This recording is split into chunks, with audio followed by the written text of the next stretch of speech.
How's it going, New World? Sethphir here, and today we are going to retouch on the topic of gear score and loot luck. And the reason I wanted to go back over this is because there's been a lot of confusion onto how these type of things are working, especially when it comes to gear score for certain items, and even when it comes to monsters and how or why you would get better items, right? So we've had some recent news that has updated us on how this process actually work. Some of the developers have answered some various forum posts as well as some posts on streams and things of that nature, which basically allowed us to get better insight onto how this system is working. So currently, I do have a list of my current gear score. I'm tracking it manually to try to see where I'm at with everything. And most of my pieces are at about a 565 plus level right now, getting into 571. I have a few 571 pieces that I have tracked, although I don't have them equipped because you don't need to have them equipped to get that bonus. So we're going to break this down into a few sections, and first we'll talk about gear score and how that's all working. Then we'll talk about the luck, and then finally we'll talk about like the monster drops and the group dynamics, because we got some more information that's going to explain these things a lot better so that you can know exactly where and how and why you're getting better loot from certain things, right? And this is going to apply to all levels. It doesn't matter if you're level 60. It doesn't matter if you're not level 60. Maybe you're level 10, 20, whatever the case. This is all still going to make sense and be about the same for you.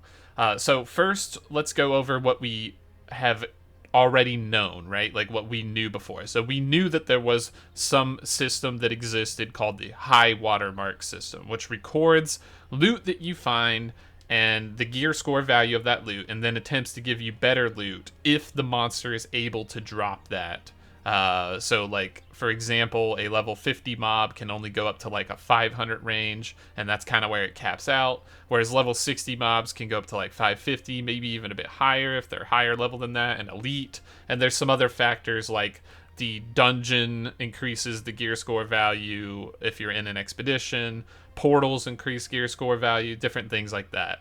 So that's kind of the soft breakdown of how it works. So before we thought that this gear score indicator right here, this average gear score, was the way to go. It is not. It is an individual piece. So let's go ahead and break that down now, how it's actually working. So for your helmet, right? Like if I have this, for example, is a 510 helmet.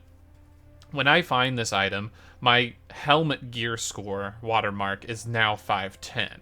And I found a higher one, right? Like I found, 560 helmets and things of that nature, all kinds of stuff like that, right? Like I can, like here's a 571 helmet. So since I found this, my watermark for helmets is now 571. So I can find higher level helmets than I can before.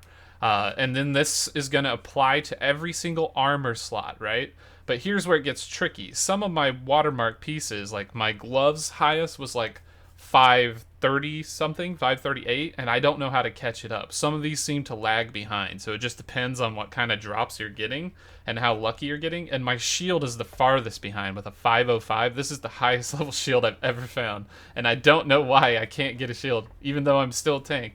I just cannot get a shield watermark upgrade. So it gets even more complicated than that, because it's also going to break down your individual weapon category. So I found a 542 spear, and the highest weapon I've ever found is 545, I believe. But the weapon category is so diverse that it's going to take a while to catch up all your weapons to a high watermark level. Unless you get super lucky and find like a 600 gear score, or a really high one of whatever that type is.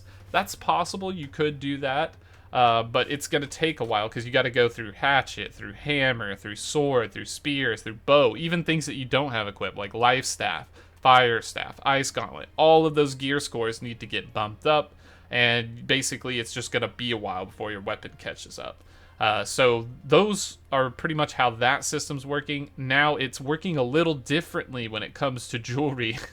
And this is where it gets a little tricky, because as you know, jewelry doesn't really drop from normal monsters. It kind of drops from high level named elites. They have like specific loot tables, and they'll drop you this type of jewelry. But those jewelry pieces seem to be watermarked specifically at a minimum threshold, so it's very possible to skip jewelry threshold pieces. So, for example, your average level 60 something elite would drop you like a 505 ring or something like that. You then have to get that watermark on that ring up so it can drop to 510, then 515, the same system as before, except for there's a sort of like bare minimum threshold for each of these higher mobs.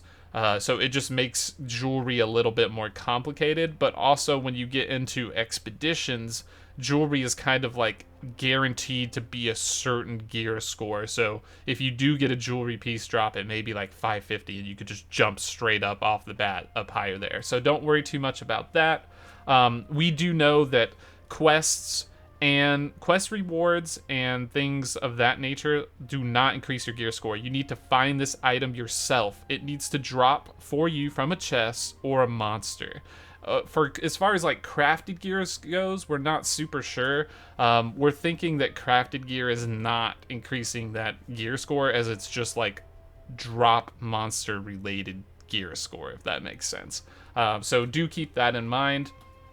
And then we'll get into sort of the next section of it, which is gonna be like, okay, so now you're increasing your gear score for all these items in the individual categories.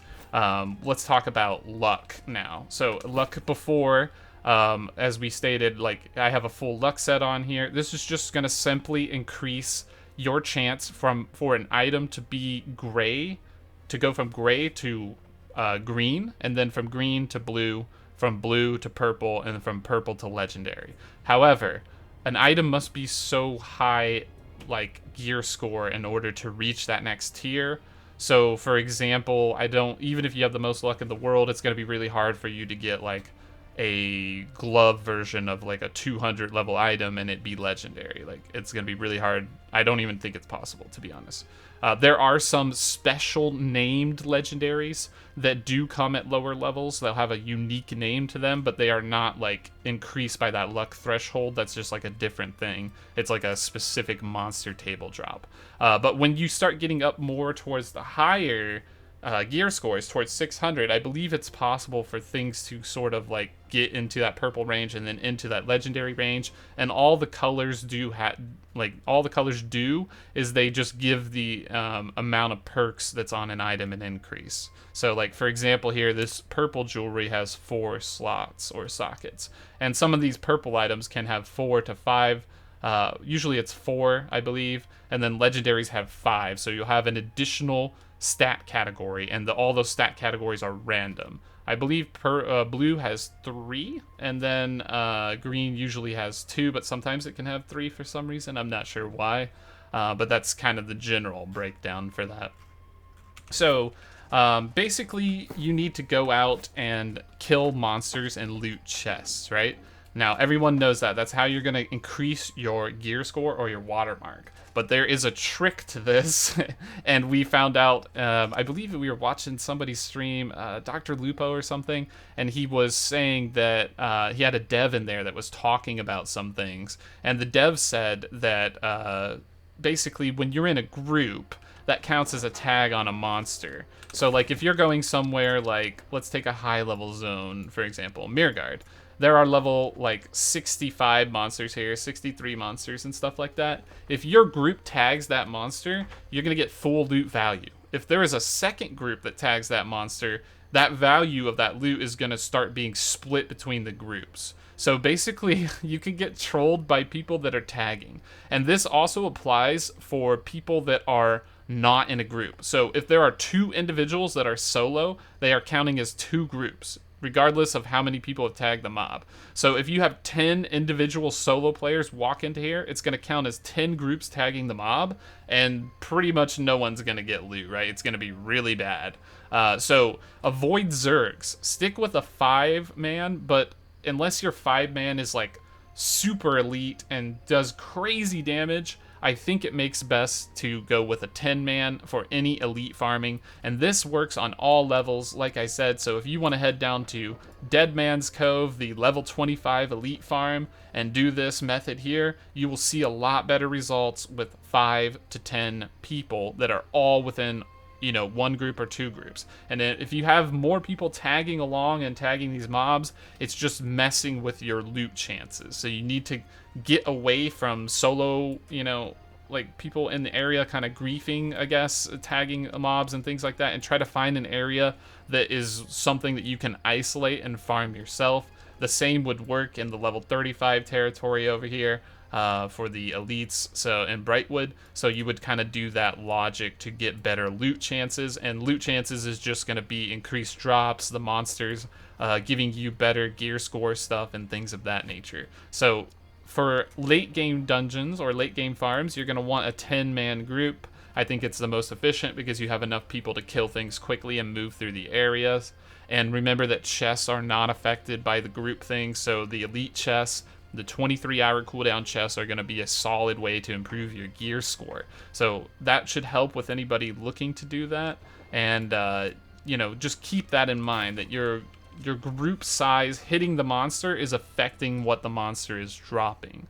So a 5-man elite group is probably the best way to go.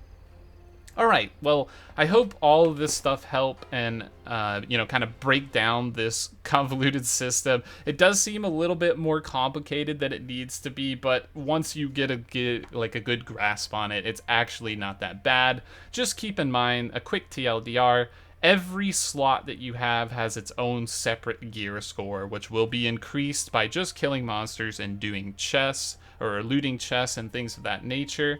And then do keep in mind that special sort of jewelry rule where things have to be a certain item level or gear score level from unique monster drops and like dungeon monster drops. So you don't have to worry about that as much. The best place to get a good gear boost for that would be like the Depths level 45 or 43 dungeon and Dynasty Shipyard level 53 dungeon. So don't worry about that at all until you get there. You can pick up a couple of pieces to boost that gear score up, or you could just not and jump straight into the late game dungeons once you're able to do them. Although I will issue a word of caution, they are incredibly hard and you need to come super prepared. And what I mean by super prepared is all the right stats, all the right food, all the right trophies, all the right buffs, because there are timers on these dungeons and they are hard. So keep that in mind. You will get stomped if you walk in there ill-prepared. So on that topic, that's the general loot rules there, and then luck is just affecting the rarity of the item, which increases the amount of perks of the item. It does not affect your odds of getting a higher gear score item or anything like that. It just strictly affects the color, right? So those are the big factors, and then the smaller the group or the fewer amount of groups, the better in terms of loot. So keep those in mind, and happy hunting. I hope this helps and you guys get some sweet gear score increases and a bunch of epic and legendary items. And, you know, may the odds be with you on that one. Appreciate everyone taking the time to watch this. Our subscriber count is growing substantially, and it's just great to see. Honestly, we're getting close to 25K. I'm going to do a video when we get there, and I just appreciate everyone's time and just, you know, willing to stick it out with me while I grow.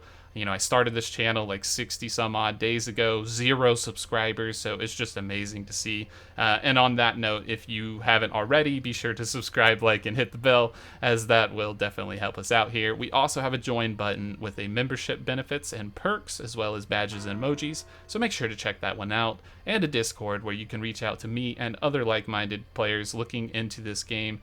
Very hardcore, with a lot of cool tips and tricks for gold and dungeon guides and all sorts of stuff. So make sure you look into those things.